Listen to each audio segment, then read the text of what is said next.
Hello everyone, I am किशोर कारसेकर। तो इस video में हम बात करने वाले हैं मेडिकल प्रोसेस के ग्रुपिंग के बारे में। देखा जाए तो अभी करंटली सभी स्टूडेंट्स का जो भी स्टूडेंट्स सीबीएसई बोर्ड से यहाँ पे एग्जामिनेशन दे रहे थे उन सभी स्टूडेंट्स का यहाँ पे रिजल्ट लग चुका है।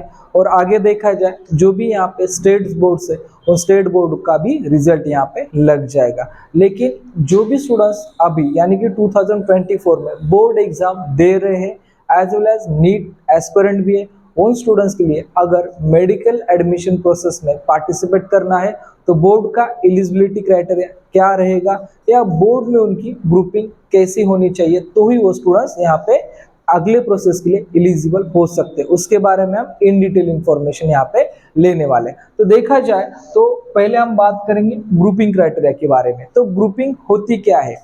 तो आप अगर जब 12th एग्जाम दे रहे हैं तब आपके पास फिजिक्स, केमिस्ट्री और बायोलॉजी, अगर ये तीन सब्जेक्ट के थ्रू अगर आपने 12th पास आउट किया है तो वो सभी स्टूडेंट्स यहाँ पे एलिजिबल है फॉर मेडिकल काउंसलिंग प्रोसेस। चाहे वो काउंसलिंग एमसीसी काउंसलिंग हो या वो काउंसलिंग स्टेट काउंसलिंग हो, कौन सी भी आपकी अगर काउंसलिंग होती है तो आप एलिजिबल हो जाते हैं इन सब्जेक्ट में, फिजिक्स, केमिस्ट्री एंड बायोलॉजी। इस सब्जेक्ट में अगर आपको आउट ऑफ 300 150 मार्क्स अगर आते हैं तो आप एलिजिबल हो जाते हैं मेडिकल प्रोसेस के काउंसलिंग के लिए।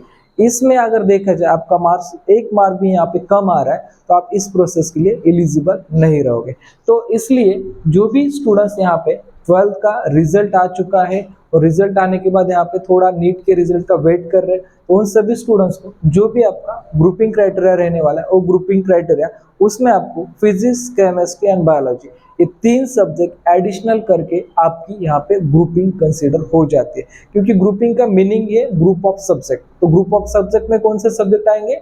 फिजिक्स, केमिस्ट्री एंड बायोलॉजी, तीन सब्जेक्ट आएंगे और तीन सब्जेक्ट में आपका ग्रुप कंप्लीटली सक्सेसफुल होना चाहिए। इसके साथ ही देखते हैं हम सब्जेक्ट वाइज यानी कोर्स वाइज, क्योंकि सभी कोर्स के मेडिकल सभी कोर्सेज के लिए ग्रुपिंग रिक्वायर्ड है क्या? नहीं है। लेकिन कुछ कोर्स ऐसे हैं जिनके लिए ग्रुपिंग कंपलसरी लगती है। उसमें एमबीबीएस है, बीडीएस है, बीएमएस है, बीएचएमएस है एंड बीयूएमएस, ये जो कोर्सेस है आपके, इन सभी कोर्सेज के लिए आपको ग्रुपिंग क्राइटेरिया कंपलसरी लगने वाला है। चाहे आपकी एमसीसी काउंसलिंग हो, आयुष काउंसलिंग हो या स्टेट काउंसलिंग, कौन सी भी अगर आपकी काउंसलिंग में पार्टिसिपेट कर रहे हैं तो आपको ये तीनों की ग्रुपिंग होना यहाँ पे मैंडेटरी आप कह सकते हैं। उसमें देखा जाए जो भी स्टूडेंट्स यहाँ पे ओपन कैटेगरी से आते हैं, अगर आप ओपन से आते हैं तो आपके लिए यहाँ पे जो भी ग्रुपिंग क्राइटेरिया रहेगा वो रहेगा 50% मार्क का।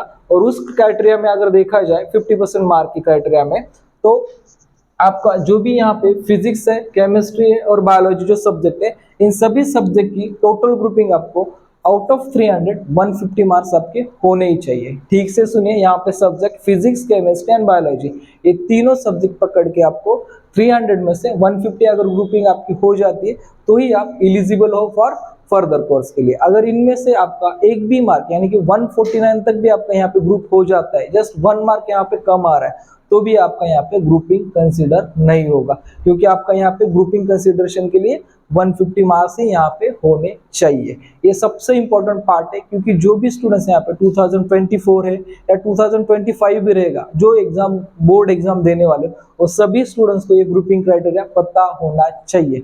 क्योंकि बहुत बार ऐसा देखा गया है कि स्टूडेंट्स यहाँ पे नीट का प्रिपरेशन है, जेई का प्रिपरेशन है, ये प्रिपरेशन तो ठीक तरह से करते हैं, एंट्रेंस एग्जाम भी अच्छी तरह से देते हैं, लेकिन उनका बोर्ड का प्रिपरेशन यहाँ पे ठीक तरह से नहीं हो पाता। इसकी वजह से कुछ स्टूडेंट्स को एंट्रेंस एग्जाम में अच्छे मार्क्स होके भी यहाँ पे थोड़ा सा ग्रुपिंग के लिए प्रॉब्लम हो सकता है। उसके साथ ही जो भी कैटेगरी से स्टूडेंट्स आते हैं, अगर देखा जाए सेंट्रल में एससी कैटेगरी है, एसटी कैटेगरी है और ओबीसी, इन तीन कैटेगरी के अगर स्टूडेंट्स यहाँ पे काउंसलिंग में पार्टिसिपेट करेंगे तो उनके लिए यहाँ पे ग्रुपिंग जो रहने वाली वो ग्रुपिंग रहने वाली है 40%। ठीक से सुनिए, ग्रुपिंग रहने वाली है 40%। और 40% ग्रुपिंग में आपको यहाँ पे टोटली 300 आउट ऑफ 120 अगर मार्क्स है आपके, तो आप यहाँ पे सक्सेसफुली जो भी एमसीसी, आयुष और स्टेट काउंसलिंग है, इस सभी प्रोसेस के लिए फर्दर कोर्स के लिए यहाँ पे ज्वाइन हो सकते हैं। यानी कि आपका बेसिक एलिजिबिलिटी क्राइटेरिया यहाँ पे फुलफिल हो जाएगा।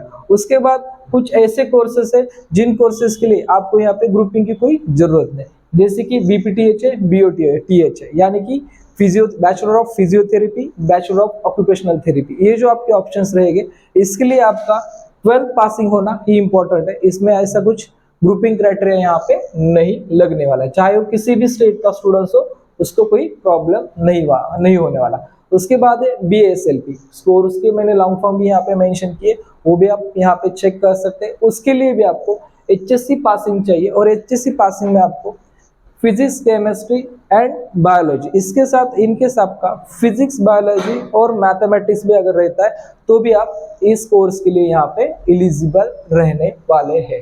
ठीक है, लास्ट वन इज आपको यहाँ पे देखा जाएगा BPO में ओनली आपका अगर ओनली पास आउट भी, आप जस्ट पास आउट भी बोर्ड से, तो भी आप इस कोर्स के लिए यहाँ पे एलिजिबल रहने वाले। इसके लिए ऐसा कुछ अलग से न्यू क्राइटेरिया नहीं, बस आपने नीट देना होना चाहिए और आपको यहाँ पे महासीटी सेल या MCC का जो भी जिस स्टेट से यहाँ पे फॉर्म पार्टिसिपेट कर रहा है उस स्टेट का रजिस्ट्रेशन होना चाहिए, ताकि आप इस प्रोसेस में एलिजिबल रह सको। ठीक है।